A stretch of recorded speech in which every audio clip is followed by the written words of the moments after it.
어느 정도 이 올해의 흐름을 놓고 본다면 사실은 325bp를 올릴 때, 금리를 올릴 때 사실 물가는 전년비 효과로 본다고 하더라도 거의 안 잡힌 거나 다름이 없는 상태가 되다 보니까 이게 이제 페드 입장에서는 작년에는 예측이 부정하겠다. 올해는 실기론, 그러니까 좀 늦었다. 더 빨리 올렸다.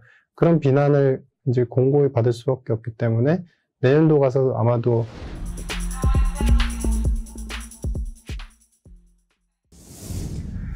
예, 여러분 안녕하세요. 예민수의 주식 라이브쇼 시작합니다. 주식시장이 여전히 어려운 가운데 또 반등도 시도하면서 좀 오락가락 하는데요. 사실은 주식은 기업을 사는 건데요. 요즘은 기업보다도 워낙 거시경제 상황이 변화가 많기 때문에요. 거시를 잘 체크해야 됩니다. 관련해서 우리를 둘러싸고 있는 여러 환경 변화들 살펴보고요. 또 인사이트를 얻기 위해서 오늘도 귀한 분을 게스트로 모셨습니다. KB금융지주 이코노미스트 유신익 박사님 저희 스튜디오에 와주셨습니다. 어서 오십시오, 박사님. 예, 반갑습니다. 네. 그러게요. 사는 게 좀 낮아야 되는데 물가는 오르고 뭐 다들 경기는 안 좋다 그러고 주가도 안 좋고 어렵습니다. 일단은 물가하고 연준의 통화정책 얘기를 좀 아파트에서 할 텐데요.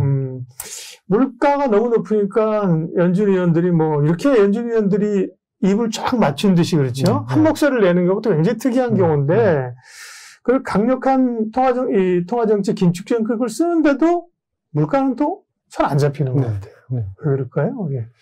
그러니까 기본적으로 페드가 그 과거와는 다르게 이제 경기를 조절하는 능력들, 경기를 조절해야 되는 부분들이 이제 2008년 금융위기 이후부터 이제 강화가 됐고, 사실은 그전에는 첫 번째는 이제 페드는 물가를 먼저 컨트롤하는 게 우선이다.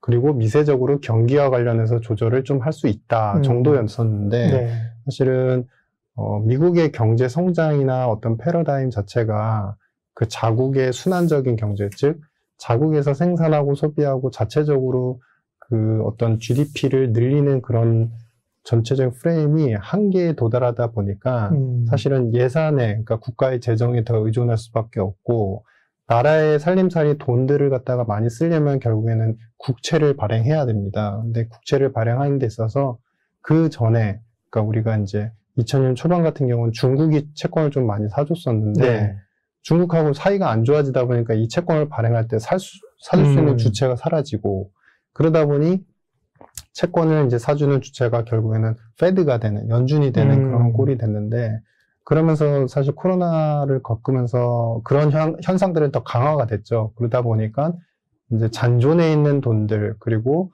페드가 결국에는 유동성을 갖다가 공급해 있는 그런 부분들이 생활 곳곳에 그리고 산업 곳곳에 기업 곳곳에 굉장히 돈이 많이 스며들어 있던 상태였다라는 것이고 그럼과 동시에 두 번째는 사실은 중국발 공급 불안이 사실 촉발이 됐었죠. 코로나 때. 근데 이제 그러한 양상들이 공급 불안이 중국에서만 시작된 게 아니라 결국은 러우 전쟁 때문에 더 이제 격화되고 그러다 보니까 공급 이슈도 있고 유동성 이슈도 있고 이 두 가지가 이제 다 곁들인 상태로 이게 물가 상승을 자극했다는 거죠. 그렇죠. 모든 것들이 물가를 높이고 있는 상태고 근데 이제 중요한 거는 지금 이번에도 이제 물가 지표가 사실 나왔지만 8.1% 이제 나왔는데 이 물가가 이제 떨어질 기미가 좀 안 보이고 있는 상태. 특히 서비스 쪽 물가가 거의 4% 정도 포인트 올라가는 데 기여를 했거든요. 그래서 그렇게 본다면은 지금 외부적인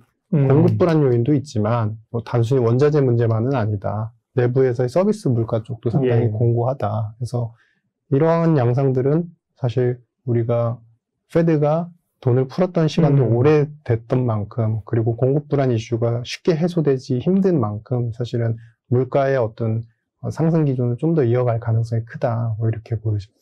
다만 이제 그 상당히 올라온 레벨에서 쉽게 꺾이진 않겠지만 뭐 피크는 좀 쳤지 않느냐 이런 주장들도 하는데.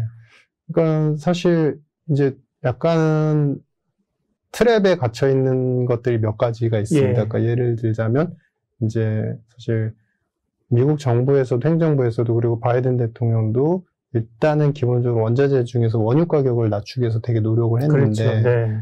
빈살만 찾아가서 그냥 맞습니다. 속으로 웃는 게 아니면서 겉으로 웃는 척하고 했는데 또 뭐 러시아, 사우디는 뒤통수 치고 뭐 그렇죠. 그렇죠. 예. 그래서 어느 정도 좀 괜찮아질 것 같으면 유가가 또 리바운드가 나오고 네. 원자재 관련한 품목들도 아직까지 완벽하게 러시아산을 제재를 한 상황이 아니라서 금속류까지 제재를 하게 된다. 그러니까 쉽게 말하면 러시아가 생산하는 금속도 이제 거래에서 빼겠다라는 거거든요. 그러면 이제 금속의 희소성도 더 커질 수 있고, 그리고 거기에다가 사실은 이 여러 가지 서비스 지표들이 사실은 좀 꺾여야 되는데, 특히 우리 메디케어, 헬스케어 쪽 같은 예. 경우는 의료 수가가 지금 계속 점진적으로 0. 몇 %씩 계속 올라가고 있는 상태입니다. 그러니까 우리가 이제 당연히 원자재나 이런 쪽은 공급을 좀 조절한다면 피크를 찍었다라고 생각할 수가 있고, 두 번째는 이제 주택 가격 같은 경우도 어느 정도 미국에서도 워낙에 이제 고점 랠리를 상당히 오랜 기간 지속을 했기 때문에 경기 위축에 따라서 조금 꺾일 수 있고, 그렇게 되면은 이제 렌트비, 주거비와 관련된 비용도 좀 줄어들 수 있는데, 나머지 요소를 생각해 보면 원유도 어느 정도 70불 언저리까지 갔다가 다시 올라가는 그런 패턴이 이어지고, 두 번째는 그 메디케어 쪽, 내부에서의 메디케어 가격도 또 다시 올라가고, 네. 그래서 양쪽이 좀 팽배해 있는 상태다. 그래서 어느 한 품목을 기준으로 무조건 피크아웃 했다라고 보기는 조금 힘든 구간이 된 것 같다. 뭐 이런 판단입니다.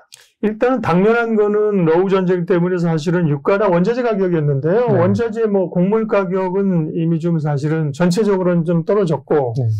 유가도 뭐 잡으려고 했을 땐 잘 안 잡혀지만 사실 막 공공행진은 아니다. 상당히 추세적으로 좀 꺾여 내려왔거든요. 네. 80달러 때, 네. 뭐 오르면 90달러인데. 근데 문제는 그럼 물가가 잡혀야 되는데 네. 왜 안 잡힌다. 네. 안 잡히는 요인들을 말씀하신 것처럼 그거 말고도 대생적인 서비스적 요인들이 굉장히 많다는 네, 겁니다. 맞습니다. 그러면 그걸 이제 연준이 알았겠죠, 그죠? 네. 그래서 이 긴축 정책을 계속하는 건데, 계속 그러면 연준은 이제 세게 긴축을 밟는 거예요. 11월 FMC도 75가 거의 기정사실화 됐고, 네. 뭐 100bp 얘기도 나오고, 네, 그렇죠. 12월도 50에서 뭐 75, 어쨌든 지금 텐션이 굉장히 올라야 되는 네. 상황인데요. 연말 2번 남은 FOMC 흐름들을 어떻게 예측하세요? 일단은 11월 달에는 이미 이제 이번 달 지표 발표된 네. 것처럼 물가가 8%대 여전히 이제 고공행진을 지속하고 있기 때문에, 사실은 지금 제일 안 좋은 현상이 뭐냐면, 물가가 이렇게 YOY 숫자라서 조금 떨어질 것 같다. 상반기 9%대를 찍었다 좀 꺾일 네. 것 같다. 네. 하지만, 앞서 말씀드린 바와 같이 트랩, 어느 정도 내려가면 한쪽 변수가 이렇게 잡으면서 끌어올리고 이런 현상들 때문에 8%, 7%를 계속 반복하는 게 굉장히 힘들게 만드는 네. 현상들이거든요. 그래서 일단 75bp는 11월에 이제 인상 가능성이 상당히 크다라고 판단이 되고, 이제 12월 같은 경우는 이제 내년도의 통화 정책을 또 남겨놔야 되는 시점이기도 합니다. 그래서 12월을 반드시 75bp다라고 보기는 조금 힘들 것 같고, 어느 정도 이 올해의 흐름을 놓고 본다면 사실은 325bp를 올릴 때, 금리를 올릴 때 사실 물가는 전년비 효과로 본다고 하더라도 거의 안 잡힌 거나 다름이 네. 없는 상태가 되다 보니까, 이게 이제 페드 입장에서는 작년에는 예측이 부정하겠다, 올해는 실기론, 그러니까 좀 늦었다, 더 빨리 올렸다, 그런 비난을 이제 공고히 받을 수밖에 없기 때문에 내년도 가서 아마도 금리 인상 속도나 폭도 우리가 시장에서 예상하는 것보다는 더 클 수 있고, 그러면 12월에는 어느 정도 잠시 그 보폭을 너무 크게 가져가진 않을 수도 있다. 뭐 이런 생각을 하고 있습니다. 12월 바짝 재고 내년에는 이제 올리는 폭을 굉장히 연초에 낮게 가져가거나 네, 멈출 네, 걸로들 네. 보는데, 이 박사님도 생각이 좀 다르시네요. 네, 그죠? 네, 연말에 좀 맞습니다. 여지를 왜냐면 내년에 더 어려울 수 네, 있으니까 맞습니다. 정책의 여지를 남겨두기 위해서 연말에 네. 조금 숨 고르게 하는 거를, 이제 금리 상승이 멈춘 대로 보면 안 된다는 그렇죠. 말씀이시네? 맞습니다. 네. 예, 예.